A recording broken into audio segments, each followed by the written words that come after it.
इंसान के डगमगाने का कारण क्या है साईनाथ? विकार।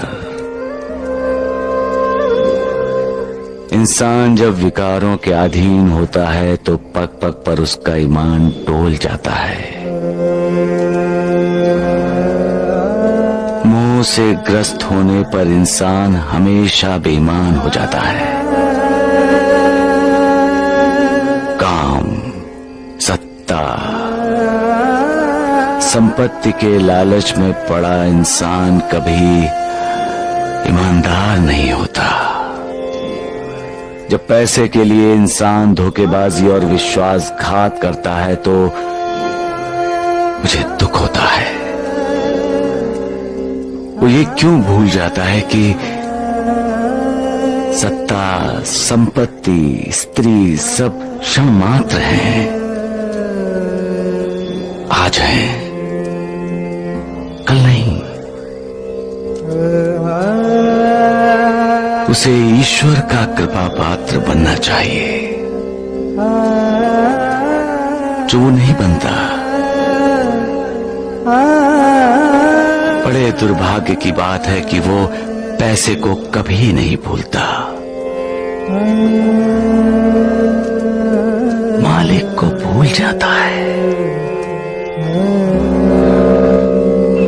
इस धरती का इंसान ये सोचता है कि पैसा हर मर्ज की दवा है, हर मुसीबत का छुटकारा है, हर मुश्किल का हल है। लेकिन पैसा मुश्किल का हल होते हुए भी हर मुश्किल का हल नहीं है। भगवान को पाना मुश्किल है, क्या पैसा इसका हल है? नहीं। यात्रियों से भरी नाव नदी के बीचों बीच डूब रही है। सभी यात्री मुसीबत में हैं। क्या पैसा उन्हें बचा सकता है? नहीं। बच्चा गूंगा जन्म लेता है, लेकिन पैसा उसकी जुबान बन सकता है क्या? नहीं। तो फिर पैसे का घमंड, पैसे का अहंकार क्यों? जो पैसा इंसान को मुक्ति नहीं दिला सकता, जो पैसा इंसान को इस भवसागर से पार नहीं करा सकता, जो पैसा पापों का नाश नहीं कर सकता और जो पैसा इंसान को जीवन नहीं लौटा सकता, उस पैसे पर इंसान इतना भरोसा क्यों करता है? तुम्हारी पूजा छोड़कर पैसे की पूजा क्यों मालिक, क्यों? सिर्फ तुम हो जो इंसान को हर पाप से मुक्ति दे सकते हो। सिर्फ तुम हो जो उसे भवसागर से पार करा सकते हो। ये इंसान कब समझेगा मालिक? कब उसकी आंखों पर पैसों की चमक का बड़ा पर्दा हटेगा? कब वो अपने सुख को छोड़कर अपने कल्याण के मार्ग पर चलेगा मालिक? मालिक, तुम्हारा इंसान कोशिश करता है मान सम्मान पाने की, ऐश्वर्यशाली होने की, वैभवशाली होने की, पैसा वाला होने की। वो पैसे को अहमियत देता है मालिक, लेकिन तुम्हें नहीं। उसे न तुम्हारी आस है न तुम्हारी प्यास। वो प्यासा है पैसों का, उसे पैसों की आस है। वो पैसे को ही भगवान मानता है। तुम्हारा ये इंसान झूठी दुनिया में रहता है मालिक, सच से दूर भागता है। वो जानता नहीं कि जब पैसा आता है तब साथ साथ ईर्ष्या, द्वेष, तनाव, अहंकार भी साथ आते हैं। इंसान के जो कट्टर दुश्मन होते हैं वो भी साथी बन जाते हैं। लेकिन जब तुम साथ होते हो तब अद्भुत बना शांति मिलती है। वो सबका मित्र बन जाता है। उसके मन में विकारों के लिए कोई स्थान नहीं रह जाता।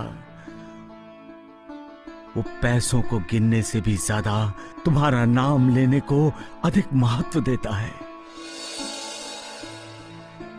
लेकिन अफसोस, कुछ अज्ञानियों का यही मानना है मालिक कि तुम हो ही नहीं। उनका कहना है कि इस दुनिया में न भगवान है न मालिक है। क्या आग और पानी में दोस्ती हो सकती है? क्या सांप और नेवला एक बिल में रह सकते हैं? क्या बबूल के पेड़ पर आम उग सकते हैं? नहीं ना। उसी तरह विरक्ति और आसक्ति का मेल कैसे हो सकता है श्यामा? महालसापति विरक्त है और पैसा आसक्ति का मोहक रूप है। पैसा किसी को भी अपने वश में कर सकता है श्यामा, और मैं नहीं चाहता कि पैसों की वजह से महालसापति का अधोपतन हो और उसने अब तक जो भी तपस्या की है वो व्यर्थ हो जाए। पैसा महालसापति के आध्यात्मिक उत्कर्ष में बाधा बनकर खड़ा हो सकता है श्यामा, इसलिए मैंने पैसा देने से हंसराज को मना किया। रुपया, पैसा, सोना, चांदी, ये सब मोह माया का चक्रव्यूह है।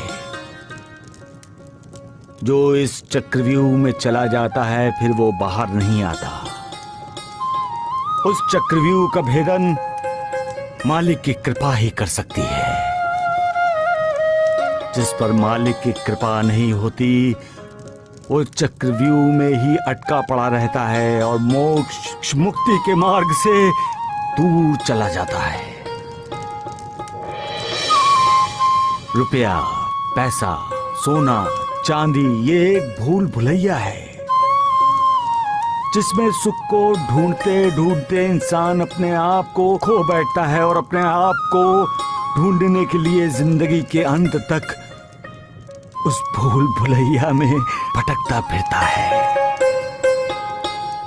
पैसों के पीछे भागने वाला इंसान कभी संतुष्ट नहीं होता। उसके पास 100 रुपए होंगे तो उसे 200 रुपए चाहिए। 200 रुपए होंगे तो सोचेगा 1000 क्यों नहीं है, और 2000 होंगे तो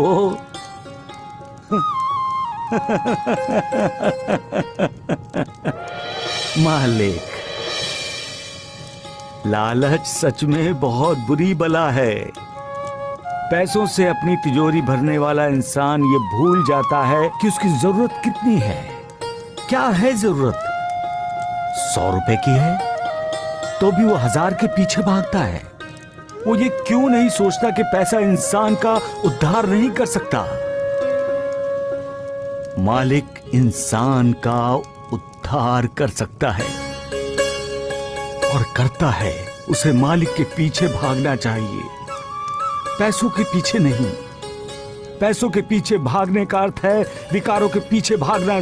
जो विकारों को दूर रखता है निर्विकार के करीब आता है, मतलब है इंसान का उद्धार होना।